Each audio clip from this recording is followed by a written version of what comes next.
কাতলা মাছের মুড়ো দিয়ে মুগের ডাল। হাই বন্ধুরা, সবাই কেমন আছো? আশা করি ভালো আছো। তোমাদের ভালোবাসা আমরাও ভালো আছি। আজকে সকাল সকাল একটা ভালো রেসিপি নিয়ে এলাম তোমাদের জন্য, যেটা বাড়িতে বানাচ্ছি সেটাই তোমাদের কাছে তুলে ধরলাম।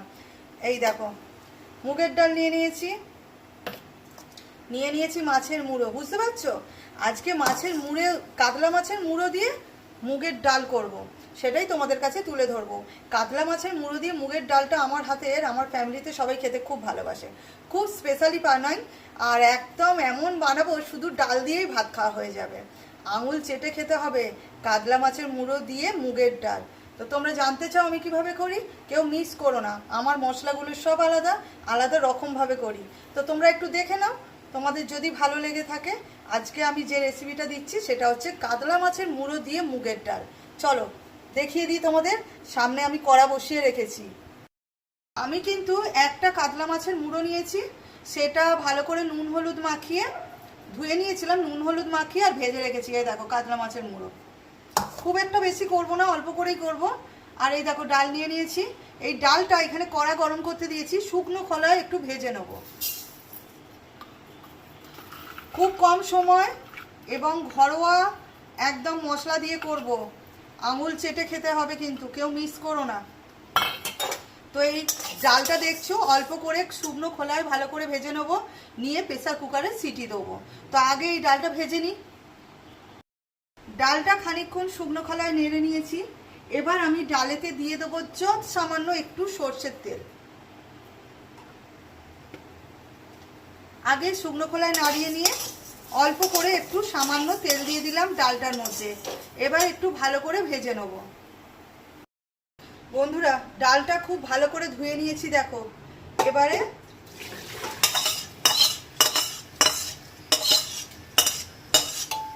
প্রেসার কুকারে দিয়ে দিলাম সিটি বসিয়ে। বন্ধুরা, মাছের মুড়ো দিয়ে মুগের ডাল এই রেসিপিটা কিন্তু খুব কমন হলেও ঠিক মতো কিন্তু মশলা দেওয়ার প্রয়োজন আছে। আর কে কিভাবে করে সেটাও একটা ব্যাপার। তো আমি কিভাবে করি তোমাদের কাছে তুলে ধরছি। তোমরা দেখলে মুগের ডালটা সিদ্ধ করে রেখেছি।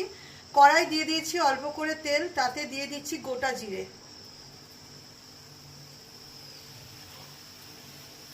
তেজপাতা, একটা শুকনো লঙ্কা,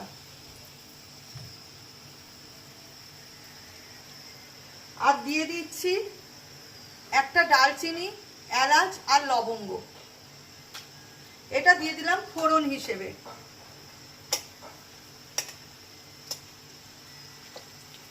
এই ফোড়নটা একটু ভাজা হয়ে যাচ্ছে। এবার এতে আমি দিয়ে দেব কুচনো পেঁয়াজ। এই দেখো, ফোড়নটা দিয়ে আমি দিয়ে দিচ্ছি কুচনো পেঁয়াজ।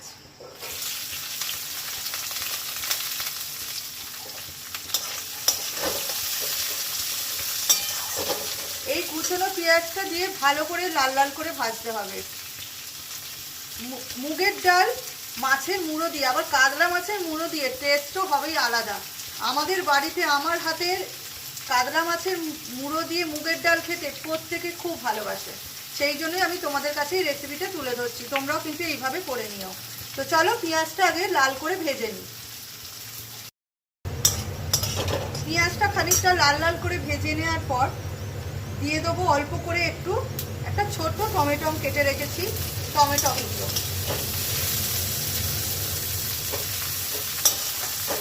এই টমেটো কুচোটা ভাজা করে নিতে হবে একটু, নাহলে কাঁচা টমেটোমের গন্ধ ছাড়ে।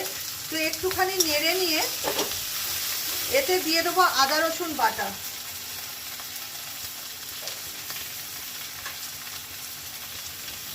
এই যে আদা রসুন বাটাটা দিলাম, এটা কিন্তু খুব ভালো করে ভেজে নিতে হবে, না ভাজলে কাঁচা গন্ধ ছাড়বে। আদা রসুন দিলে আদা রসুনটা সবসময় খুব ভালো করে ভেজে নেবে, এতে কাঁচা গন্ধটা চলে গেলে তবেই টেস্ট হবে খেতে। তো চলো আগে আদা রসুনটা ভালো করে ভেজে নিই। আদা রসুনটা খুব ভালোভাবে ভেজে নিয়েছি। এবার এতে দিয়ে দেবো আন্দাজ মতো লবণ। লবণটা এখন আন্দাজ মতো দিচ্ছি, এরপর ডাল দিলে তখন আবার চেখে দেখবো।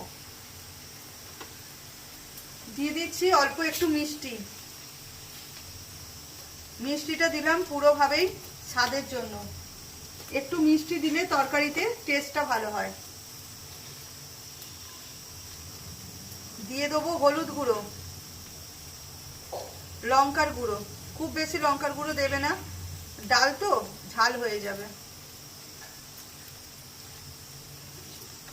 আর দিয়ে দিচ্ছি অল্প একটু জিরের গুঁড়ো।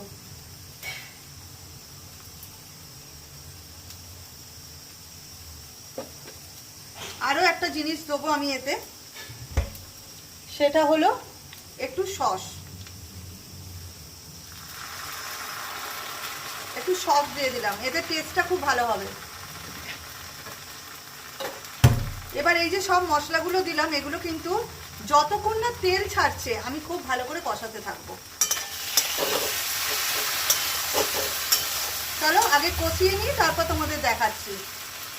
মশলাটা কিন্তু কষানো চলছে একদম, দেখতে পাচ্ছ। এবার এর মধ্যে দিয়ে দেবো এই যে ভেজে রাখা মুড়োটা, কাতলা মাছের মুড়োটা, এই মুড়োটা এর মধ্যে দিয়ে দেবো, দিয়ে কিন্তু আমি কষাতে থাকবো, ক্রমশ কষাতে থাকবো।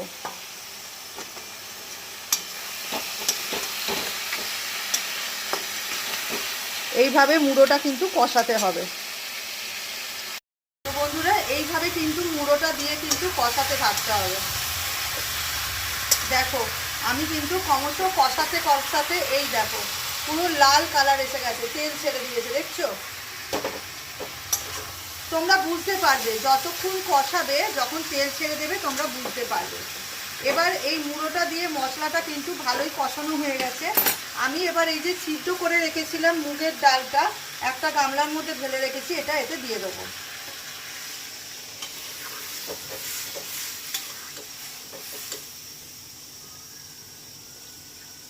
এই বাটিটা ধুয়ে একটু জল দিয়ে দিলাম। এটা খুব বেশি জল দেবে না, একটু ঘন ঘন করবে, তাহলে খেতে খুব টেস্ট হবে।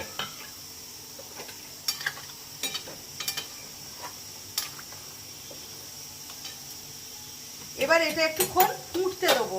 তো চলো একটুখানি 2 মিনিট ফুটে যাক। বন্ধুরা দেখো ডালটা ফুটছে টকবক টকবক করে, একদম ডালটা কিন্তু অনেকটাই হয়ে এসেছে নাবানোর পথে। এবার আমি এতে দুটো জিনিস দিয়ে দেব। ডিশের মধ্যে নামিয়ে নিয়েছি, এবার এতে দিয়ে দিচ্ছি আমি আন্দাজ মতো একটু ঘি। এটা নামিয়ে নিয়ে দেবে, এতে খেতে খুব টেস্টি হবে। আর একটা জিনিস দিয়ে দিচ্ছি এতে, সেটা হলো এই দেখো গরম মশলার গুঁড়ো। এবার এটা ভালো করে ঘাটিয়ে নিলাম, এতে গন্ধটা ভালো যাবে। কড়াতে ফোটাবে না, গরম মশলার গুঁড়ো আর ঘিটা দিয়ে কড়াতে ফোটাবে না। এবার বলো তো দেখে যে আমার এই রেসিপিটা কেমন লাগলো। যদি ভালো লেগে থাকে একটা লাইক কমেন্ট করো। কিন্তু ঘরোয়াভাবে একদম করে দেখালাম কাতলা মাছের মুড়ো দিয়ে মুগের ডাল।